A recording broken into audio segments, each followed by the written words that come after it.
Oke, Assalamualaikum warahmatullahi wabarakatuh. Kembali dengan saya Muhammad Rizky di modul terbaru kali ini. Di modul kali ini kita akan belajar tentang MTCRE. Oke, sini ada ini adalah merupakan platform pembelajaran yang membahas terkait administrasi jaringan menggunakan vendor mikrotik versi lanjutannya dari pembelajaran MTCNA. Nah, yaitu terkait mikrotik Certified Routing Engineer atau biasa disingkat dengan MTCRE. Nah, di mana MTCRE ini merupakan salah satu level engineer ya, yang bisa dipelajari ketika ketika sudah melewati tahapan level associate atau MTCNA. Tentu saja kita semua mengetahui bahwasannya mikrotik, tentu saja kita semua mengetahui bahwasannya mikrotik uh, merupakan salah satu vendor yang bisa kita ketahui dan juga salah satu vendor networking jaringan yang sudah terkenal dan banyak digunakan saat ini baik di kalangan perusahaan, sekolahan, data center, lembaga, atau bahkan pemerintahan. Jadi uh, bisa disimpulkan bahwasannya mikrotik ini sering ditemukan ataupun sering dijumpai pada kalangan elit, SMB atau enterprise. Ya teman-teman, SMB itu small business dan juga enterprise. Nah, seperti itu.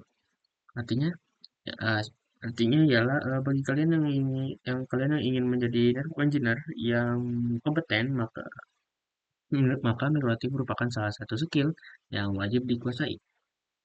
Pada kelas ini pada kelas ini teman-teman nantinya akan belajar bertahap demi bertahap terkait routing gitu, teman-teman.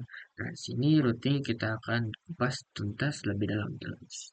Routing dengan sangat dalam materinya yang ini saya tersusun seberikan dengan serapi mungkin. Kemudian sertai dengan contoh kasus yang sesuai pada penerapan real di dunia nyatanya.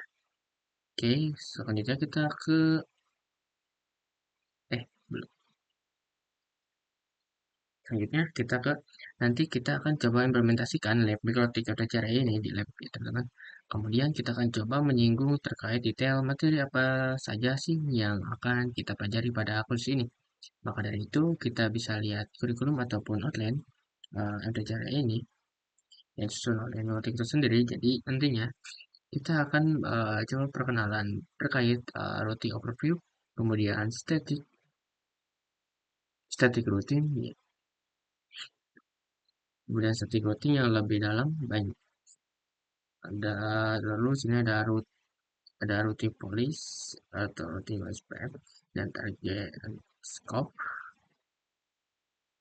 terus static routing pada failover, pada tunneling dan lain sebagainya. Kemudian kita juga akan belajar terkait dynamic routing OSPF ya teman-teman. Jadi dynamic routing yang akan kita bahas adalah OSPF.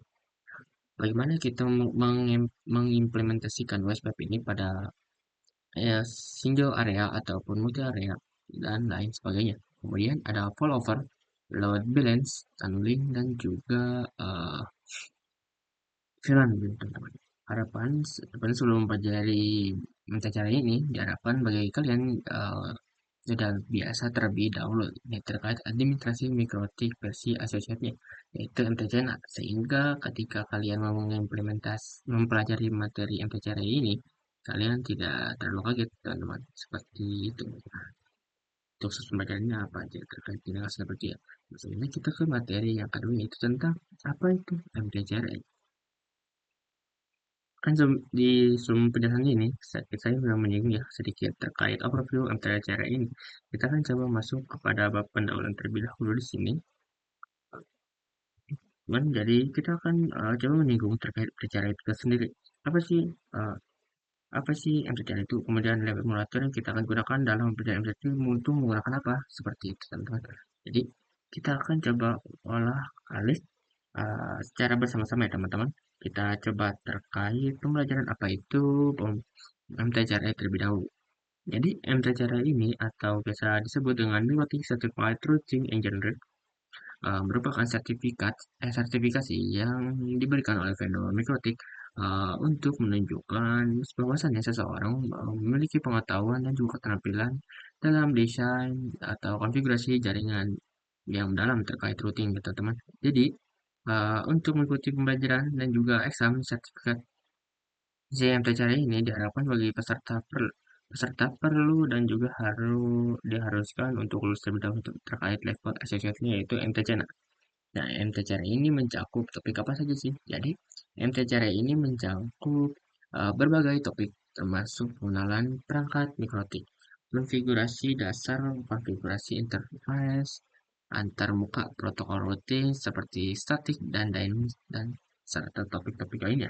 Nah, sertifikasi ini tujuan untuk profesional jaringan yang ingin mendemonstrasikan kemampuan dalam menggunakan perangkat mikrotik untuk keperluan rutin tentunya. Nah, di sini kita bisa lihat teman-teman. Uh,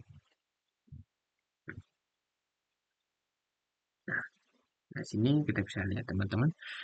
Ada static routing. Jadi static routing ini kita akan lihat lebih dalam itu dalam ya. Di sini ada OSPF atau ada di sini OSPF, ada adherence teman-teman. Kemudian juga ada scope dan target scope, target police, dan kita akan coba bahas bersama-sama nantinya. Kemudian ini ada juga file over static routing, terus kita coba beralih ke PTP addressing. Nah, jadi point to point. Nah, PTP addressing point to point. Bagaimana kantor pusat ingin eh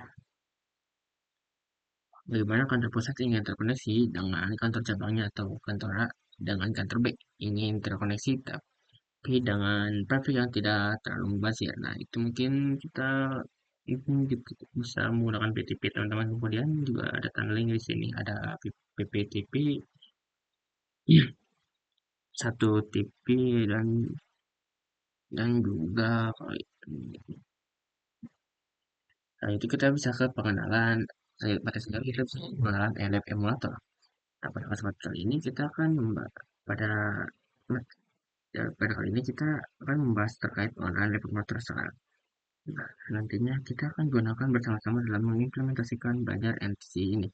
Oke, di sini lab emulator jaringan yang bisa kita gunakan sebenarnya bervariasi teman-teman, bermacam-macam. Bermacam-macam. Kita bisa menggunakan GNS3 atau GNS3. Kita bisa menggunakan APNG Lab. Kemudian kita bisa menggunakan PNet Lab atau terserah kalian teman-teman. Di sini saya memfokuskan lab emulator dan satu lab emulator dan harapannya kalian bisa mengikuti saya agar nantinya tidak ada keliruan di sini menggunakan PNet Lab teman-teman. Saya di sini misalnya di VMware. Nah, sini saya misalnya di VMware ya teman-teman. Kita baik.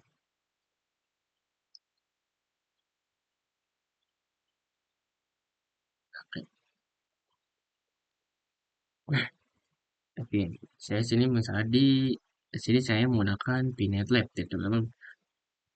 Nah, di sini kalian sudah paham ya bagaimana cara mengimportnya, kemudian mengaturnya, memorinya berapa, prosesnya berapa. Nah, sini bagi kalian yang tidak salah, aku bagian, sorry, saya keting. Nah, kan di sini ada beberapa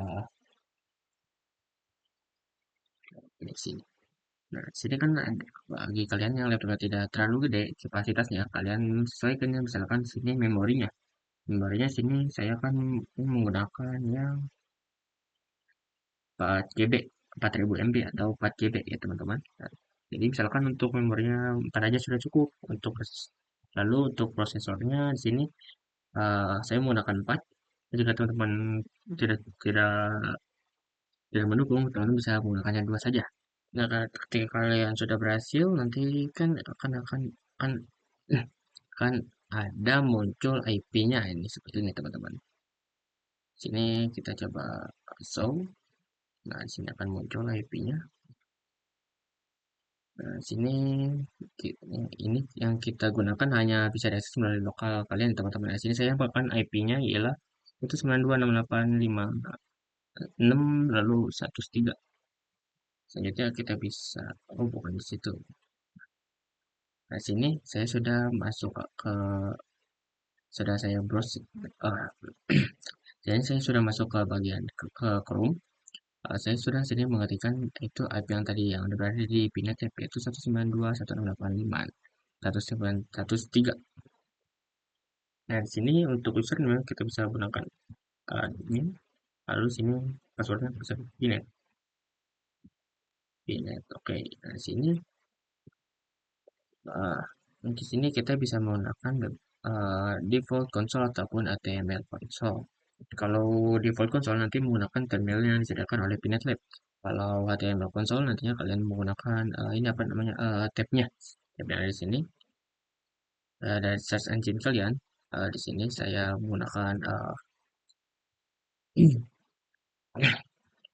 nah, kemudian di sini saya menggunakan default console saja. Kemudian untuk kodenya sini masukkan yaitu ialah F5 saya. F5 lalu login. Kita tunggu teman-teman.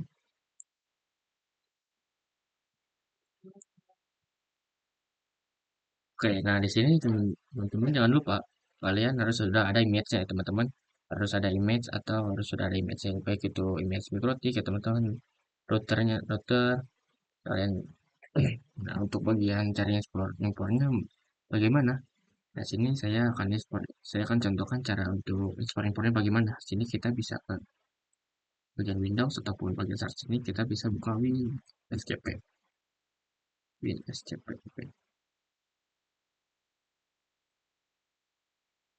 Nah, di sini kan saya akan menggunakan login ke Neoshet.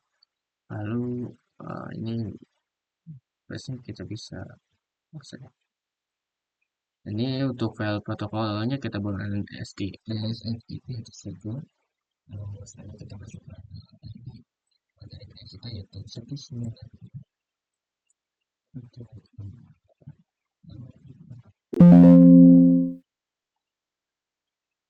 servis tidak servis tidak lalu sini saya lalu passwordnya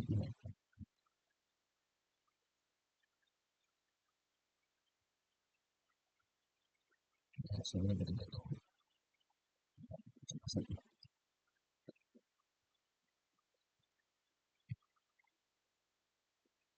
oke saya di sini sudah bisa masuk ya kita oh ya untuk bagian sebelah kanan ini adalah untuk bagian pinet, lalu sebelah kiri ini adalah untuk bagian laptop kita teman-teman. Sebenarnya di sini saya masukkan terlebih dulu ke CPT, lalu pinet lab, lalu add-ons, game. Oke, sudah sih. Nah, pastikan teman-teman sudah menyimpan uh, image mikrotik ya teman-teman ya. Karena sini saya sudah pindahkan dari laptop kita laptop saya. Jadi saya sambungkan ke Pinet Lab. Jadi saat sini, nah untuk cara memindahkannya gimana? Nah, sepertinya. Nah, untuk cara memindahkannya seperti ini, teman-teman. Nah, jika kan di sini kan ada misalkan ada eh, image dari sebuah mikrotik. Nah, sini teman-teman bisa drag ke sini atau roll ke sini. Lalu pindahkannya ke bagian OPT, lalu ke bagian NetLab, lalu ke bagian add-ons, lalu Kemo. Nah, untuk bagian kemo adalah Pinet-Lab, lalu yo, Mikrotik, ini adalah untuk Cisco, yo, yo. Oke, karena kita menggunakan Mikrotik, jadi kita pilihnya Kemo. Nah, oke, seperti itu. Lalu sini simpan Mikrotik 6. Nah, lalu jangan lupa untuk file dalamnya, kalian ubah menjadi HDA kicau 2. Oke, teman-teman seperti itu. Ketika sudah, teman-teman bisa balik lagi ke bagian sini. Nah, untuk menambahkan labnya bagaimana? Nah, teman-teman klik ke bagian tanda file ini atau add new web. Nah, untuk namanya bisa diisi, deskripsi bisa diisi bebas ya teman-teman. Saya contohkan di sini akan mengisi misalkan let Rifki seperti itu, lalu saya atau add. Maka sudah ada. Kita cek di sini kita coba nol. Nah, sini untuk Cisco dan Mikrotik sudah ditambahkan karena kita sudah menambahkan tadi di BNCP-nya seperti itu teman. Oke, mungkin cukup mungkin cukup sekian dari materi yang saya jelaskan di kali ini. Maaf jika teman-teman kurang mengerti dalam pembahasan saya karena lumayan ada apa sih namanya bentrok atau balik bubble terbelit. Oke, maaf ya teman-teman. Wassalamualaikum warahmatullahi wabarakatuh.